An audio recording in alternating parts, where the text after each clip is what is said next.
Hi guys, it's me Kyle. Back. I'm doing a Second Beats deck profile for October 2017. This is gonna be slightly casual, slightly competitive. I really haven't tested this in a tournament or not. For casual, yes, I have, and it works really great.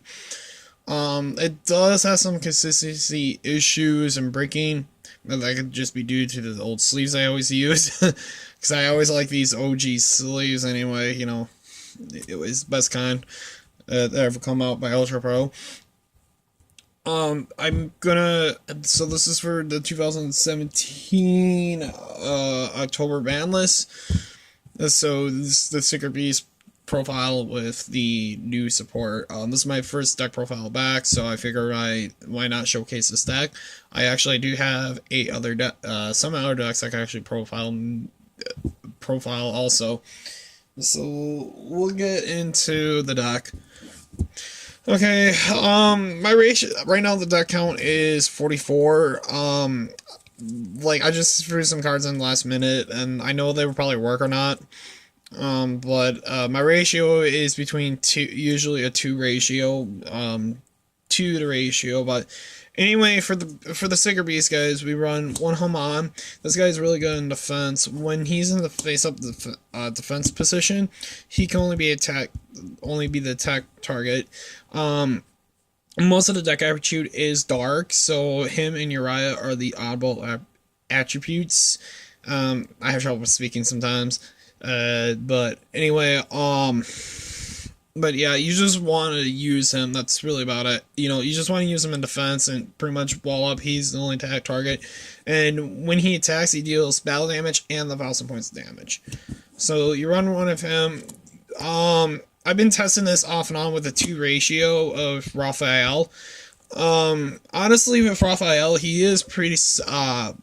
He's just pretty much like the beater, and when you tribute a monster on your side of the field, he gains that set attack, and when an opponent normal summons, he gains a token. So you want to run 2 of him plus the dark Grepher attacks, and you can just lower 1 away.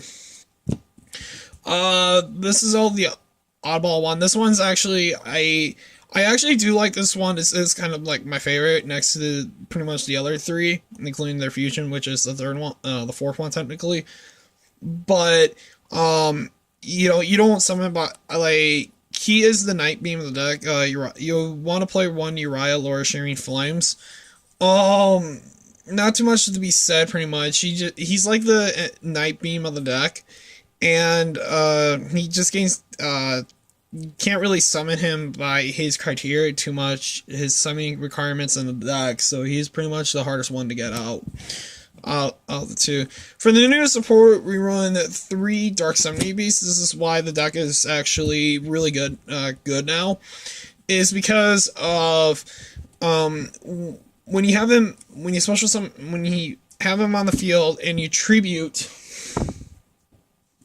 him. He ignores the summoning condition of these guys, just the 3 regular monsters, and he brings them out from the hand and deck. And when he's in the grave, you can banish him and special summon and add 1 from your deck. So these guys are actually pretty good. We needed something like this to get him out pretty much essentially. Next, you want to run 3 Stygian Street Patrols. This helps bring out the Phantom Chaos of the deck, the Phantom Chaos, and the Dark Summoning Beast. You just really use him for Dark Summoning Beast, dumping him into your grave, banish him, Spell Shield, Tribute, get one of the guys out. Pretty much self-explanatory. Next, 3 Phantom Chaos. Pretty much copies Dark Summoning Beast or the Obel of the Sacred Beast. You can't require back, just banish it and just summon Armor Tile. Pretty much that's really about it. And when you attack, he does no battle damage at all. So pretty much, yeah. So yeah, he doesn't do any battle damage. So pretty much. Next we play 2 Dark Armageddonite and 2 Dark Grepher. Pretty much the dumpers of the deck. Really? Anyway, he's you just pretty much, when he summons, you just dump and you discard the dump. That's all you really need these guys for, is just for dumping and synchro plays. Because I am playing Plague Spreader Zombie. Next, since this card is fully at 3 now off the ban list, we play 3 Summoner Monks. This card's actually really good with the spells that are pretty much dead in your hand, and you can just summon, like, any of these guys out right here, just any of the level 4 guys out. And that way you can just bring them out and, like, transmodify or make exceed play, or even link summon play. Next, we play 2 Plague Spreaders for synchros and 2 hand manipulation, and yeah, that's really about it. They're just for synchro material.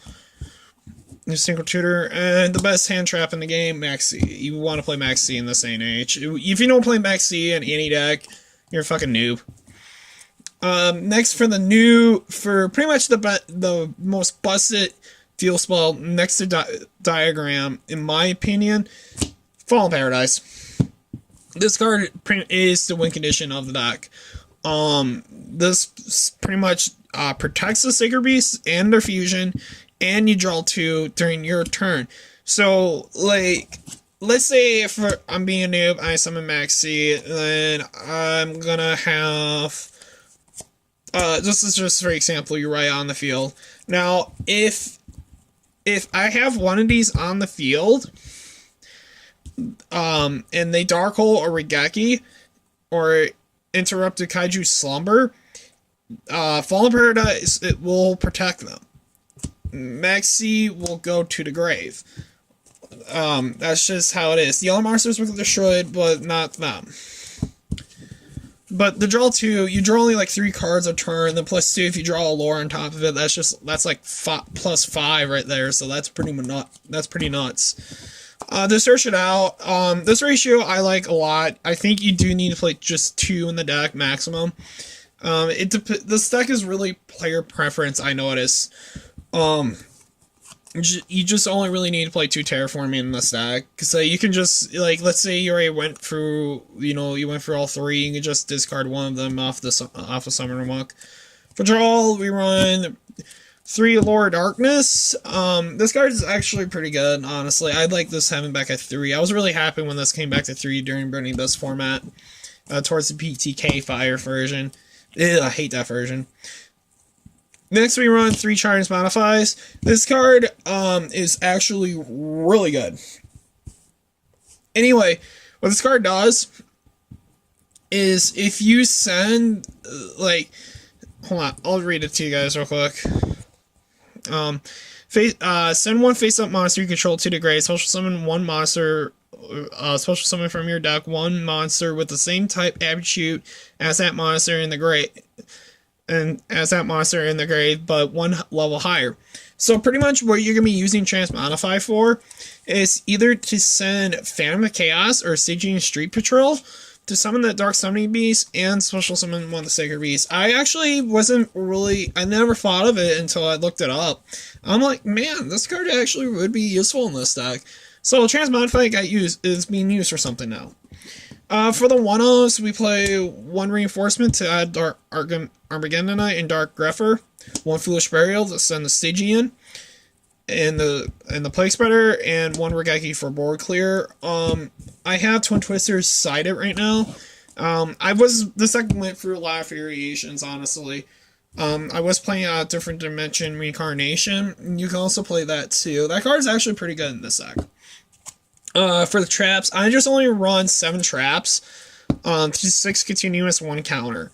And I think you know what that 1 counter is. So I play 3 Skip from the Dark Dimension. This is just because with the Stygian and the Dark Summoning Beast, I find myself banishing it a lot. But I'm thinking about switching Phoenix Chains out 4 calls now. But I'll probably be still testing it. Next, I play 3 Phoenix Chains. I actually kind of need this for the Failure and for Uriah's effect too, because I do find myself in situations where I'm activating both of these more than a turn. And we run 1 Solemn Warning as the counter, because why not Warning? Alright, for extra deck, I'm just going to showcase the token real quick. This is legit Raphael token. Alright, now for the actual extra deck. I'm just going to put the side off. Alright, so we play one Cowboy, self-explanatory, one Dweller, self-explanatory, one Diamond Dyer. Diamond Dyer is actually pretty interesting. I was testing a supply squad in here. I had like 3 on field, and I tributed him, and I got a +3 on top of it, minus the 2 I lost on field, technically, if you count the material or not. One Constell, the bounce shit. One Stardust Charge Warrior to attack and draw, pretty much. One Decode Talker for links to set it up. I don't find myself going to link very much in this deck, which is actually kind of good. So, but I just have him just in case. One Brio to spin more shit and discard. One 103 Ragazero. He's alright. He might get cut out of the deck. I don't find myself, like, really... This is very, like, a situational card. But he might get cut soon. One Cotton Gorgon to switch targets. Number 66 to protect the Master Key Beetle, to protect the Fallen Paradise. I really can't talk right now. We played the Utopia package, regular Utopia, Prime, and Lightning. I don't have a Belize, so I think I can actually make this. Leo. We're going to play Leo and the Fusion Armor Tile. Now, I mean, you can make Leo realistically, because you Summoner Monk, normal summon Summoner Monk, switch in defense, discard, special summon, Armageddon Knight, dump the Plague, return to, turn 1 on top of the deck. If you have Dark Stone Beast, discard, banish, make that shuffle, so you don't, you get a new draw that turn. And, the following turn, then make the Leo, pretty much. And, and an Armor Tile for pretty much OTK. I actually do have all 3 different versions of Armor Tile, which I'm actually kind of proud of. Alright, for side deck, this is kind of a competitive side deck. I might play this week, in a couple of weeks. I don't know, I'm still debating. We play 3 Twin Twisters, back row. I'm actually playing this card a little bit more often since I picked it up, and I actually kind of liking this card. Solemn Scalding, actually. I was playing this in Mermails and this deck. If you're playing more of an OTK deck and a deck that plays a lot less back row, face down back row, I would technically kind of play this card, but this card is kind of tricky and situational. Now, if you have a face-up continuous or field spell or equipped, you can actually still activate this card while you have one face-up. Now, I'm just going to use for example, like, let's say I have Solemn Warning set in this set, I can't activate it. Now, if I activate Fiendish Chain and my opponent's going to activate, like, a blowout, a board wipe, then I can activate it. I actually was playing this in Mermail, some other guys was like telling me like you can't activate it because you got one face up. I'm like, I actually can, say I can't activate it if I have another one set.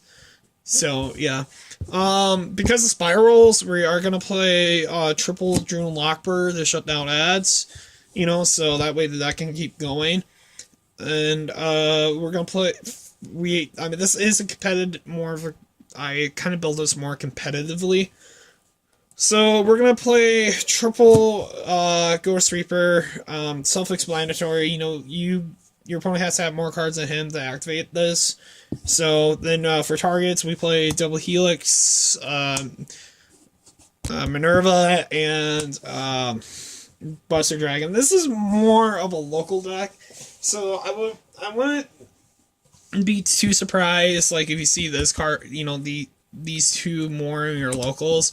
I know this deck is really going to be really good at this format, so but yeah, that's my Secret Beast deck. Let me know what you guys think in the comments down below. I did the best I can with this deck, so, I'm going to be testing it a little bit more and testing, like, this deck is, like, we got a love-hate relationship. You get those decks, we have a love-hate relationship. I'll probably squeeze out another deck profile, I'll probably do ABCs. I'm still working on a few more, and, yeah. Alright, Sayonara, YouTube. This is Kyle Graham signing off, and I hope you like my deck profile of the Sacred Beasts. Later. Thank you.